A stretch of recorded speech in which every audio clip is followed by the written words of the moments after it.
Bienvenidos a entrevistas y programas investigativos que sacan a la luz lo que la Iglesia Católica quiere ocultar. La Fundación Protege a tus Hijos presenta, solo aquí, por NetGracia, la emisora virtual de Jesucristo Hombre, creciendo en gracia, el gobierno de Dios en la tierra. Bienvenidos una vez más a otro programa Evidencias, preparado por la Fundación Protege a tus Hijos y transmitido aquí por NetGracia. Está con nosotros un invitado muy especial, ex sacerdote, expulsado de la Iglesia Católica por el simple hecho de pensar diferente, coescritor del libro 5 curas, vidas silenciadas, de nacionalidad argentina. Se trata de Nicolás Alessio, quien nos compartirá cómo la Iglesia Católica lo censuró por apoyar los matrimonios igualitarios, pero en su hipocresía encubre a los sacerdotes pederastas. Esta hipocresía será manifestada hoy una vez más en Evidencias con Nicolás Alessio. También nos acompañan Claudia Prola desde Argentina y Jorge Batres desde Guatemala, corresponsales de la Fundación Protege a tus Hijos, y quien les habla Sonia Fox, directora de la Fundación Protege a tus Hijos. Damos gracias a Jesucristo Hombre, la imagen misma del Dios invisible, quien con su autoridad está destapando a estos falsos apóstoles, obreros fraudulentos, que se esconden detrás de una sotana con apariencia de piedad para dañar vidas enteras, especialmente violando niños indefensos. Vamos adelante con esta impactante entrevista. El mejor día, Jorge y Nicolás, un gusto participar en este programa de hoy. Un saludo también a toda la audiencia y especialmente a JH que nos brinda sus plataformas de comunicación para informar las verdades que en cada programa de Evidencias se revelan. Claudia, Nicolás y para Sonia Fox, nuestra directora de la Fundación Protege a tus Hijos, el mejor día. Nicolás, muchas gracias por estar con nosotros y darnos esta entrevista. Para comenzar, yo quisiera hacerte una pregunta que nos va a dar la base de todo lo que vamos a estar hablando. ¿Quién es Nicolás Alessio y cuál es su posición actual en la institución católica? Yo tengo 55 años, he sido sacerdote párroco durante 25 años y en este momento estoy suspendido por la autoridad local, por el obispo local, Carlos Ñáñez, que a instancia de Monseñor Bergoglio, el actual Papa Francisco, me inició un juicio canónico suponiendo que yo estaba contradiciendo la doctrina del sacramento matrimonial cuando me pronuncié a favor del matrimonio igualitario, que en Argentina ya es ley, el matrimonio, para que se entienda, el matrimonio entre personas homosexuales. Yo en realidad de ninguna manera dañaba la doctrina católica sobre el sacramento porque esta institución, la del matrimonio igualitario, es una institución de tipo civil que no afecta en nada a la doctrina católica. Si bien es cierto, las autoridades del episcopado argentino se oponían rotundamente a que esta ley civil, una ley de la democracia, se aprobara. La Iglesia puede oponerse a determinadas leyes porque lo considera oportuno, pero no puede acusar, en este caso en lo personal, a un teólogo, a un biblista, no me puede acusar de estar dañando la doctrina cuando yo estaba opinando sobre un tema civil. El cardenal Bergoglio, hoy Papa Francisco, que estuvo al frente de esta lucha política y cultural en contra del matrimonio igualitario e hizo todo lo posible para que no se aprobara la ley, fue uno de los que presionó, al estilo sutil como se hacen estas cosas entre obispos, para que el obispo local, Carlos Ñáñez, me sancionara y de alguna manera este castigo fuera ejemplificador, que nunca nadie más se anime a decir algo en contra de lo que en ese momento era la opinión del episcopado. Es increíble, Alessio, esto que nos cuentas, porque sabemos que hay otros casos, por ejemplo, de sacerdotes acusados y condenados por pedofilia, abuso sexual de menores como Grassi, y que la Iglesia Católica no le ha sancionado ni siquiera ha salido a hablar al respecto, o también del caso de von Bernich, acusado y condenado por torturas y participar en la dictadura, y cómo usted, por solo mencionar o pensar diferente respecto a esto, lo han sancionado tan duramente. Sí, lo que estás relatando es absolutamente verdadero. La Iglesia Católica, y en general la Iglesia en todos los obispados, puede proteger, puede esconder, puede hasta tratar con mano blanda los casos de delitos sexuales, los casos de pederastia, de violación, como también acá el caso del obispo Storni, exacto, Monseñor Storni, que actualmente goza de una jubilación de privilegio, vive en un lugar hermoso aquí de Córdoba, y bueno, este hombre ha sido protegido por la institución cuando tiene clarísimas denuncias. El caso de Storni, junto también con el de Grass y von Bernis, demuestra cómo la institución puede proteger a aquellos curas que cometen delitos aberrantes, como son los delitos de lesa humanidad en el caso de la complicidad con las dictaduras, o los delitos contra menores, porque en el fondo esos delitos para la Iglesia no cuestionan la autoridad, pueden cuestionar la imagen, por eso siempre tratan de esconder estos casos, puede cuestionar la santidad aparente de la institución, por eso tratan de que estos casos jamás, en la medida de lo posible, sean públicos, pero no cuestionan la autoridad eclesial. En cambio, una opinión teológica, una opinión que contrasta con la del magisterio de la Iglesia, en este caso enfrentaba lo que decía el episcopado, bueno, es una opinión que sí molesta porque pone en tela de juicio que los obispos no son dueños de la verdad, y eso no lo pueden permitir. Y entonces el caso mío es emblemático, fue único, creo que en Latinoamérica y en Argentina, en donde en menos de un año se inicia el juicio y se produce la sentencia en mi contra. Esta es una vergüenza de la Iglesia que todavía hoy no reconoce. Gracias, Alessio, por esas explicaciones que han quedado muy claro. Y ahora, para seguir con esta entrevista, me gustaría hacer mención de su libro, en el cual es coautor, que se llama 5 curas, confesiones silenciadas, y preguntarle por qué es el título que tiene y cuál fue la razón de escribirlo.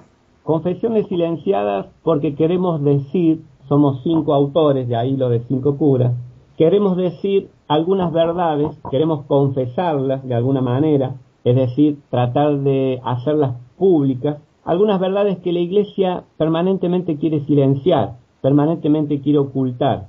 Yo recién decía que en estos casos que atentan contra la buena imagen o la fama de santidad de la Iglesia, la estrategia es ocultar estos casos. En general, la estrategia del ocultamiento es una de las armas más fuertes que tiene la Iglesia para no enfrentarse con el juicio de la sociedad civil, con el juicio de la opinión pública. Es una estrategia de guardar en secreto y bajo 7 llaves situaciones que no son tan importantes, pero la mayoría de las veces situaciones que merecen ser públicas. Por eso nosotros lo que quisimos hacer con el libro es contar una serie de verdades que conocemos muy desde adentro, contarlas para que la opinión pública las conozca, contarlas para sincerar y transparentar a una institución que hace del silencio y del ocultamiento una estrategia muy poderosa. Y en definitiva, el relato de nuestras vidas, porque están bosquejadas las vidas de los 5 curas, intentan simplemente esto, poder decir lo que la Iglesia no quiere que se diga, poder transparentar lo que la Iglesia no quiere transparentar, y en esto incluso ayudar a tener una fe más madura, más firme, porque la fe no es en la jerarquía o en los obispos, sino la fe es en el Evangelio. Y en este sentido nosotros creemos que ciertas actitudes de la Iglesia tienen que ser denunciadas, tienen que ser puestas en evidencia. Así es, porque es verdad este método de silenciamiento que tienen, de querer ocultar. Gran parte de la sociedad piensa que son casos aislados, los de pedofilia o pedrastía, estos crímenes que han salido a la luz últimamente, que han estado participando de la dictadura, que no han sido solamente, la jerarquía católica no fue solamente cómplice, sino también parte de esos crímenes, de ese genocidio que se cometió acá en Argentina. Y con respecto a eso, usted en su libro había mencionado también que tenía recuerdos de gritos en una catedral, que cuando pasaba por allí oía los escalofriantes y desesperados gritos que salían. Y también mencionaba al padre Varas y se preguntaba cómo él no hizo nada para ayudar a esas personas.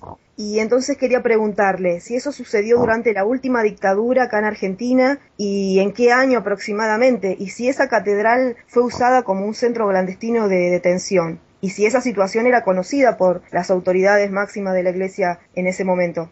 Mirá, para ser más preciso, el centro donde funcionó un centro de detención es en lo que era el Cabildo Histórico, donde ahí funcionaba la policía de Córdoba. Esa cárcel donde había detenidos estaba al lado de la casa parroquial. Es decir, que la catedral estaba separada por una calle, una callecita muy chiquita, de la casa parroquial, y la casa parroquial colinda con lo que era en ese momento una central de policía y donde había presos y detenidos por la dictadura. Por eso que está comprobado que en la cárcel hubo presos, hubo torturados y hubo personas desaparecidas. Lo que yo relato en el libro es que a mí me sorprende que el párroco, que vivía al lado de este centro de tortura y de detención, y vive actualmente, porque eso actualmente es así, jamás dijo nada de lo que yo solamente con un día que pasé pude escuchar, que eran los gritos de los torturados. ¿Qué quiero decir con esto? De que es casi imposible o impensable que el párroco que vivía al lado de la cárcel no estuviera al tanto de lo que ahí sucedía, porque ya había comentarios de que esto pasaba y porque además, como te digo, solamente caminando por la calle que da entre la catedral y la central de policía se podían apreciar los gritos de los torturados. Te decía que en tu libro tú cuentas una serie de historias, así como los otros sacerdotes que fueron coautores, y son historias muy importantes de conocer, ya que no es solamente la perspectiva de una persona, sino 5 diferentes religiosos católicos que deciden exponer la verdad de lo que está sucediendo desde el Vaticano. En este libro yo recuerdo una historia en donde tú cuentas que el supuesto accidente de automóvil que sufrió el obispo Enrique Ángel Angelelli no fue un accidente, sino que fue asesinado por sus declaraciones en contra de la dictadura y el trabajo social que él realizaba. ¿Qué nos puedes contar de la participación de la cúpula católica en esto? Bueno, es indudable que la cúpula católica trató de disimular el asesinato y el crimen. De hecho, Primatesta, en Córdoba, es el que primero empieza a hablar de que fue un accidente. Fue aquel que planteó la teoría del accidente, y eso fue Primatesta, en ese entonces arzobispo de Córdoba. El episcopado ha ocultado sistemáticamente este crimen, y cuando ahora las pruebas son casi irreversibles, cuando ahora se conoce cómo se fueron dando los pasos, porque Angelelli fue asesinado después de la muerte de un laico que era catequista ahí en La Rioja, Wenceslao Pedernera, y 2 curas que estaban trabajando. Quiere decir que la muerte de Angelelli fue la 4ª muerte en La Rioja, lo cual hace casi absurdo pensar en que se trataba de un accidente. Todo el mundo que conocía lo que estaba haciendo Angelelli y que conocía la ferocidad de la dictadura sabía perfectamente que no se trataba de un accidente, sino de un crimen premeditado, incluso anunciado, porque en más de una oportunidad las autoridades militares acusaron o advirtieron al obispo que no se metiera en ciertas cosas, que tratara de no participar de ciertas reuniones porque su vida corría peligro. Por lo tanto, el rol del episcopado de los hermanos de Angelelli fue un rol absolutamente cómplice y cobarde, porque ocultaron que se trató del asesinato ni más ni menos que uno de sus hermanos obispos. Qué causalidad, ¿no es cierto?, que 4 obispos argentinos murieran en accidentes de tránsito. Hasta he escuchado un comentario que dice, todos los obispos argentinos mueren por accidente de tránsito. Y que estos obispos fueron los que hablaron en algún momento o estaban en contra de lo que estaba pasando en la dictadura y también a favor del trabajo social, que no fue el único que fue asesinado de esa manera.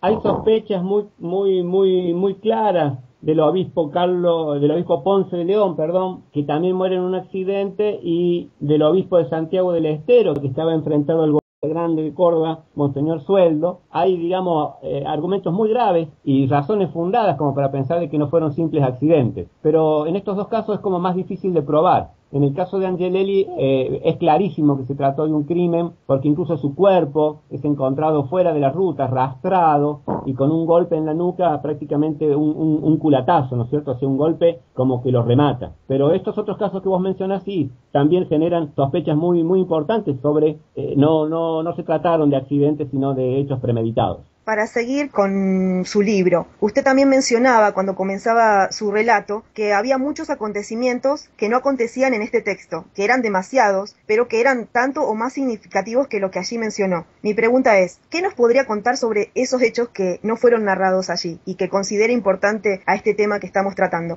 Bueno, hay uno que recuerdo claramente, es que el ecónomo del seminario en ese momento, el padre Marcelo Martorell, que ahora es obispo de la diócesis de Iguazú, obispo que lo pusieron para contrarrestar la tarea de Monseñor Piña, el anterior obispo de esa diócesis. Entonces, este hombre, en aquel entonces, Marcelo Martorell, era el ecónomo del seminario. Yo recuerdo que siempre había quejas de que no alcanzaba la plata para mantener los seminaristas, para hacer obras, nuevas habitaciones y demás. Y recuerdo que él un día, porque era así muy fanfarrón, digamos, se ufanaba de haber conseguido dinero para las obras del seminario de la Armada Argentina. O sea, ni más ni menos que de la Armada Argentina, una de las fuerzas armadas cómplices absolutos de la dictadura, con el centro clandestino de la ESMA en Buenos Aires. Es decir que hubo dinero, ni más ni menos que de las Fuerzas Armadas Argentinas, de la Armada precisamente, para el seminario. Lo cual muestra los vínculos así profundos y rápidos que tenía la curia de Córdoba con al menos un sector de las Fuerzas Armadas. Nicolás, tú mencionas ahorita a las Fuerzas Armadas de Argentina, mencionas a la ESMA, se conoce la relación que Bergoglio tuvo con Emilio Macera, y últimamente Bergoglio ha estado dando declaraciones públicas que, a mi juicio, quieren definitivamente distraer al mundo de la verdad de lo que sucede en el Vaticano. Por ejemplo, él ha dicho que quiere una iglesia pobre para los pobres, pero entendemos que a los sacerdotes asesinados durante la dictadura, o a aquellos que fueron secuestrados, como Orlando Llorio y Francisco Yálic, que eran llamados sacerdotes tercermundistas, los entregaron precisamente por eso, por trabajar a favor de los pobres. Entonces te pregunto, ¿acaso no es una contradicción ese tipo de declaraciones que está dando Bergoglio con su forma de actuar?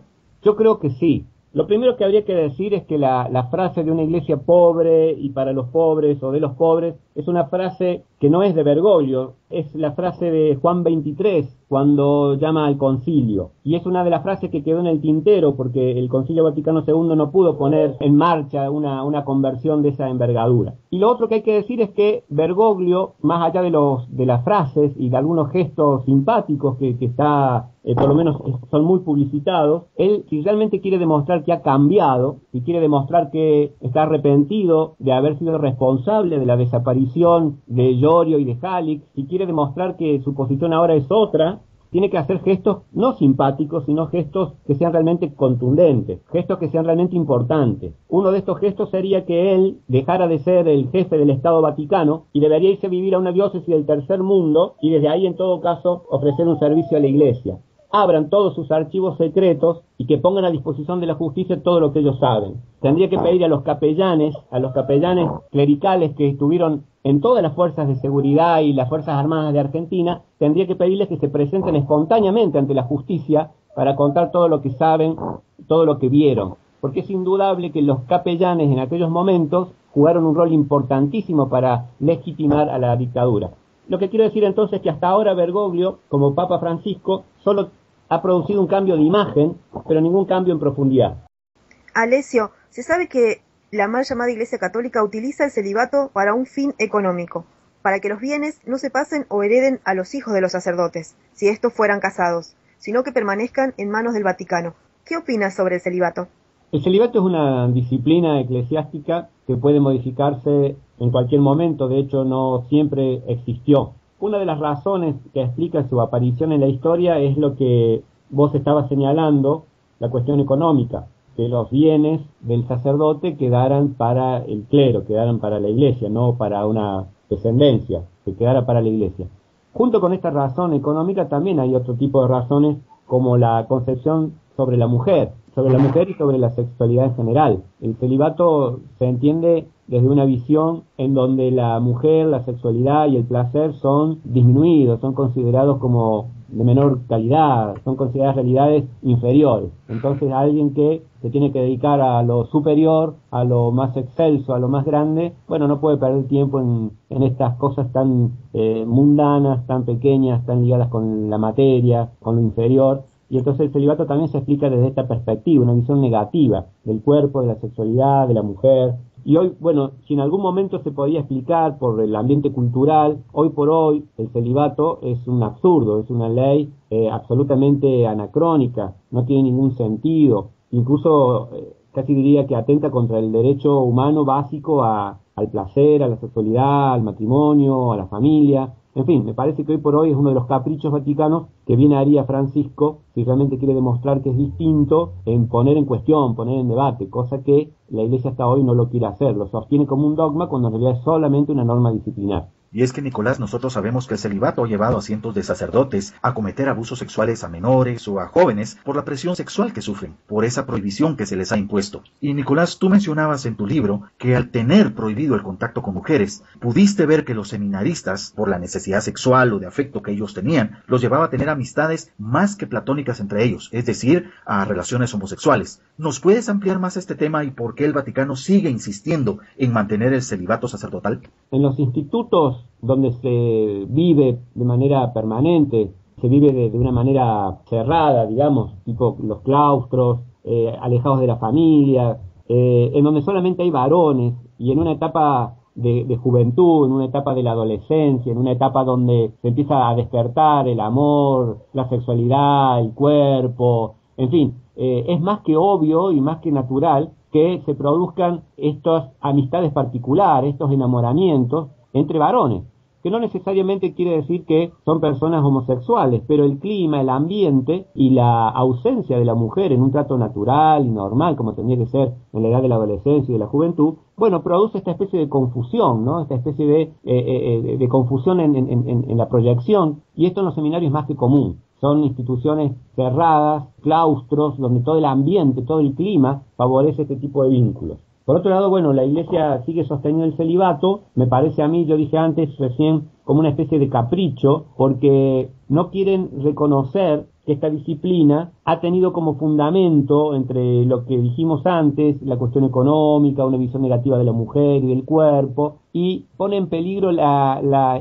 Iglesia piensa que pone en peligro la imagen de santidad, de trascendencia, como que el hombre que se dedica a las cosas de Dios no puede estar ligado, comprometido con las cosas mundanas, terrenas. La Iglesia sostiene todavía este dualismo y lo sostiene caprichosamente. Digo caprichosamente porque casi que no hay argumentos serios para seguir sosteniendo el celibato, salvo el de mantener una tradición, digamos, contra todas las posibilidades y a fuego, digamos, o sea, mantener una tradición que ya no tiene ningún sentido. Insisto, creo que es uno de los temas que, si de verdad Francisco quiere ser distinto, tendría que empezar a modificar. Nicolás, al inicio de esta entrevista tú nos hablabas del apoyo que le das al matrimonio igualitario y que eso fue a lo que llevó el enfrentamiento con la cúpula católica, con la curia católica. Pero en muchos países, especialmente de Sudamérica, ya se ha aprobado o está en vías de discutirse seriamente y aceptarse el matrimonio entre personas del mismo género. Y es conocida la posición que tú tienes de apoyar esta unión legal entre personas del mismo género. Así que mientras que el mundo avanza y abre su mente, el Vaticano cada día más trata de afianzar su poder y la autoridad que ha mantenido. Tú nos decías que era un capricho, pero ¿qué podemos esperar del Vaticano en relación al matrimonio igualitario? Absolutamente nada, porque para la doctrina eclesiástica, y esto está escrito en documentos, y uno de ellos es el Catecismo de la Iglesia Católica, que es el último documento síntesis de la doctrina de la Iglesia, de la doctrina oficial, se vuelve a sostener que la homosexualidad es una grave desviación, es un desorden grave. No se animan a decirlo en términos de enfermedad, pero en realidad es lo que se piensa. Ya con solo hablar de un desorden grave, están planteando una concepción absolutamente superada de la homosexualidad y están planteando una concepción que ha favorecido a lo largo de los siglos los prejuicios, las condenas, los agravios y la violencia contra las personas homosexuales. Yo creo que el Vaticano esto no está dispuesto a cambiarlo, te diría, de ninguna manera. ¿Y cómo reaccionó Bergoglio y cuál fue su papel en su enfrentamiento con la curia? Con respecto a esto, cuando usted salió públicamente y expresó su pensamiento y su ideología a favor del matrimonio igualitario. La Iglesia tuvo dos momentos en su estrategia. El primer momento fue oponerse categóricamente a cualquier posibilidad de legislar a favor de la unión homosexual, oponerse a cualquier posibilidad. Cuando esta batalla estaba un poco perdida frente a la sociedad, porque la sociedad avanzaba en otra dirección, la Iglesia empezó a hablar del mal menor, es decir, poder favorecer la unión civil, no hablar de matrimonio, no hablar de la adopción de los hijos.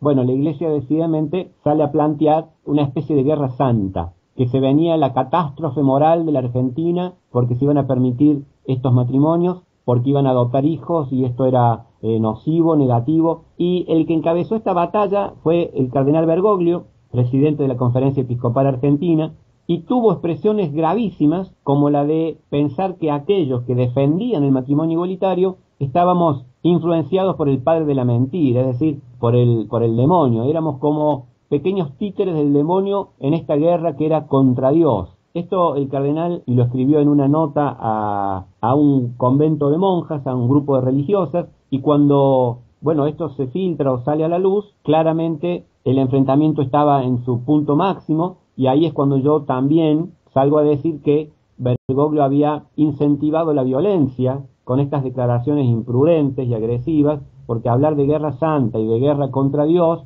en un clima que se vivía en Argentina que era de mucha tensión, era echar leña al fuego a hablar de una guerra santa o una guerra contra Dios. Nicolás, en un discurso público usted dijo: esta institución, refiriéndose a la organización católica, no quiere perder poder, quiere todavía manejar nuestras conciencias y quiere imponer sus verdades como si fueran verdades únicas y absolutas. También usted pidió perdón porque esta institución religiosa es muy dura para juzgar a los que están afuera, pero muy hipócrita para juzgar a los que están dentro, y ha sido cómplice de numerosos delitos.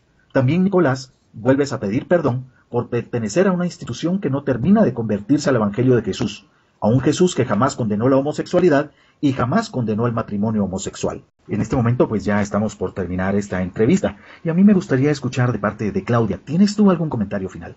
Sí, me gustaría hacer como un resumen final para la audiencia, que podemos concluir, conforme a las palabras de Nicolás Alessio, que el Vaticano no va a cambiar sus políticas ni su modo operandi de ocultamiento de sus crímenes, su modo de pensar, que ha causado tanto daño a la humanidad, a las conciencias de las personas. Y también aprovecho para agradecerle a Nicolás Alessio este tiempo que ha brindado a Protege a tus hijos para este programa Evidencias. Nicolás, en nombre de la Fundación Protege a tus hijos, de nuestra directora Sonia Fox, y en mi nombre queremos agradecerte por esta entrevista y decirte que los micrófonos de nuestra red satelital de estaciones televisivas y de radio están a tu disposición. Por favor, no dudes en comunicarte con nosotros, que esta será siempre una plataforma para la verdad. Nuevamente, muchísimas gracias a Nicolás Alessio, quien es coautor del libro 5 curas, confesiones silenciadas, y que en este momento nos ha dado una excelente entrevista. Queremos invitar a todos nuestros oyentes a que sigan en sintonía de Net Gracia